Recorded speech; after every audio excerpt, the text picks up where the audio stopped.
आज हम मसल्स के बारे में पढ़ेंगे।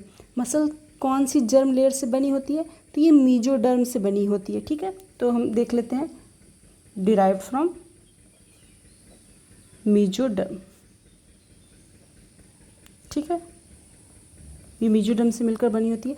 ये हमारे बॉडी वेट का आधा भाग, मतलब 40 to 45% हमारे वेट का आधा भाग ये बनाता है। ठीक है, कॉन्स्टिट्यूट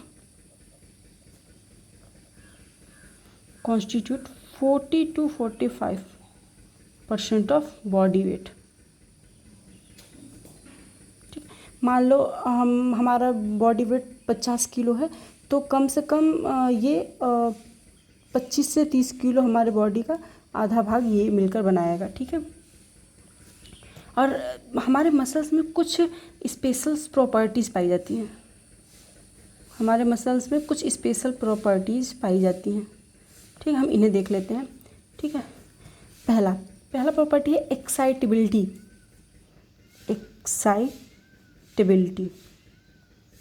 एक्साइटेबिलिटी का मतलब क्या है? एक्साइट होने की एबिलिटी को ही एक्साइटेबिलिटी कहते हैं। जैसे हमारा हाथ किसी गर्म या ठंडे चीज़ पे गया, ठीक है, तो हमारी मसल्स क्या होगी? एक्साइट होगी, उसे ही हम कहते हैं एक्साइटेबिलिटी। ठीक है, और जैसे ही एक्साइट होगा तो फिर कॉन्ट्रैक्ट भी तो होगा। ठीक है, तो उसे कहते हैं कॉन्ट्रैक्टिबिलिटी। कॉन्ट्रैक्ट होने की एबिलिटी को ही कहते हैं कॉन्ट्रैक्टिबिलिटी। ठीक है, हमारा मसल्स कॉन्ट्रैक्ट और रिलैक्स करता रहता है। ठीक है, लेकिन अगर हम उसे थोड़ा और एक्सटेंड करना चाहें तो वो हो जाएगा, मतलब थोड़ा और फैलाना चाहें तो वो फैल जाएगा। इस एबिलिटी को हम कहते हैं एक्सटेंसिबिलिटी, मतलब एक्सटेंड होने की एबिलिटी को ही हम कहते हैं एक्सटेंसिबिलिटी। ठीक है, और चौथा हम देखते हैं इलास्टिसिटी।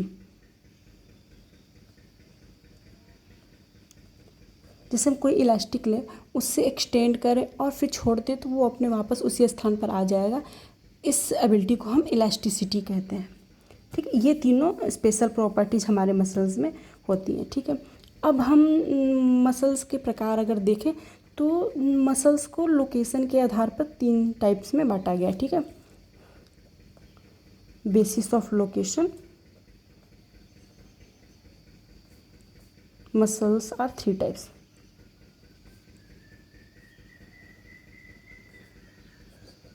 ठीक है, लोकेशन के आधार पर हम देखेंगे तो।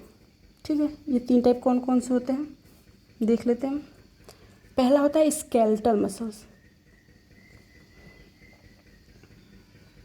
स्केलेटल मसल्स, ठीक है। दूसरा होता है विसरल मसल्स, जिसे हम स्मूथ मसल्स भी कहते हैं। ठीक, और तीसरा होता है कार्डियक मसल्स। ठीक, ये 3 टाइप्स हैं मसल्स के। ठीक है, सबसे पहले हम चलिए स्केलेटल मसल्स देखते हैं। स्केलेटल मसल्स क्या होता है? ऐसा मसल्स जो हमारे बोन से, मतलब स्केलेटन से क्या होता है? डायरेक्टली अटैच होता है। ठीक है, तो directly attach to the bone.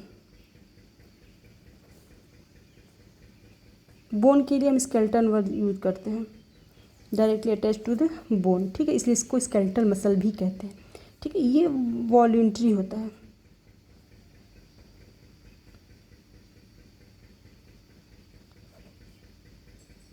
Voluntary का मतलब क्या होता है? वॉल्यूंट्री का मतलब होता है कि जो हमारी इच्छा शक्ति के अनुसार काम करे उसे हम वॉल्यूंट्री कहते हैं। ठीक है, स्ट्राइएशंस पाए जाते हैं, मतलब धारियाँ पाई जाती हैं, इसलिए इसे स्ट्रेटेड मसल्स भी कहते हैं। ठीक है, ये अनब्रांच्ड होते हैं, इसमें ब्रांचिंग नहीं पाई जाती। ठीक, मल्टी न्यूक्लिएटेड होते हैं, इसमें ढेर सारे न्यूक्लियस पाए जाते हैं और ये हेल्प करते हैं change in body posture. Change in body posture मतलब हम चलना, कूदना, दौड़ना, ये सब क्या करते हैं? ये स्केलेटल मसल्स के द्वारा ही कर पाते हैं।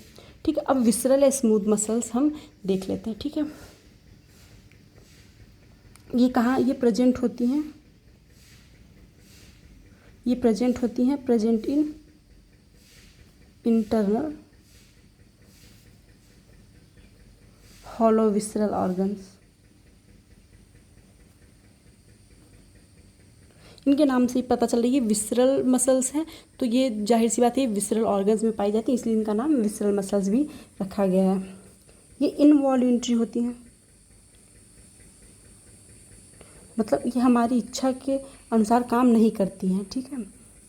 अनब्रांच होती हैं, ये भी कैसी होती है, ये भी अनब्रांच होती है, इनमें भी ब्रांचिंग नहीं पाई जाती है, ठीक। ये यूनिन्यूक्लिएटेड होती हैं, मतलब इनमें सिंगल न्यूक्लियस पाया जाता है, इसमें ये मल्टी न्यूक्लिएटेड होती है और ये सिंगल न्यूक्लियस पाया जाता है, इसलिए ये यूनिन्यूक्लिएटेड।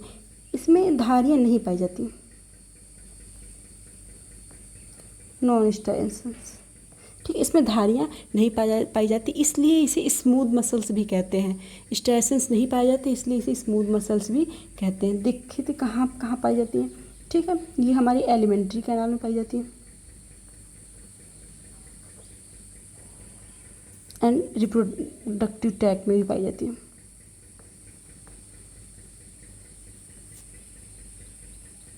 ठीक है।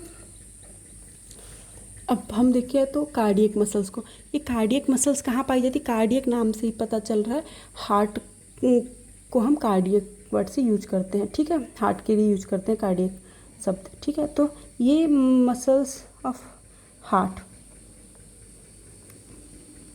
मसल्स ऑफ हार्ट, ठीक है, हार्ट की मसल्स बनाती है ये, ठीक है। ये इनवॉल्यूंट्री होती हैं,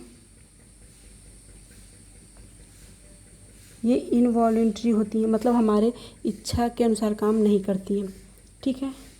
ये भी यूनिन्यूक्लिएटेड है, यूनिन्यूक्लिएटेड है। ये ब्रांच्ड होती हैं, इनमें ब्रांचिंग पाई जाती है, ठीक है, और इनमें धारियाँ भी पाई जाती हैं, इसलिए ये स्ट्राइएशंस शो करती है, ठीक है। इनमें धारियाँ पाई जाती हैं, इसलिए ये स्ट्रैटेड होती हैं, ठीक है। ये हमने मसल्स और टाइप्स ऑफ मसल्स देख लिया। अब पूरे चैप्टर में हमें स्केलेटल मसल्स को ही समझना है, ठीक है। आगे हम स्केलेटल मसल्स के बारे में ही पढ़ेंगे।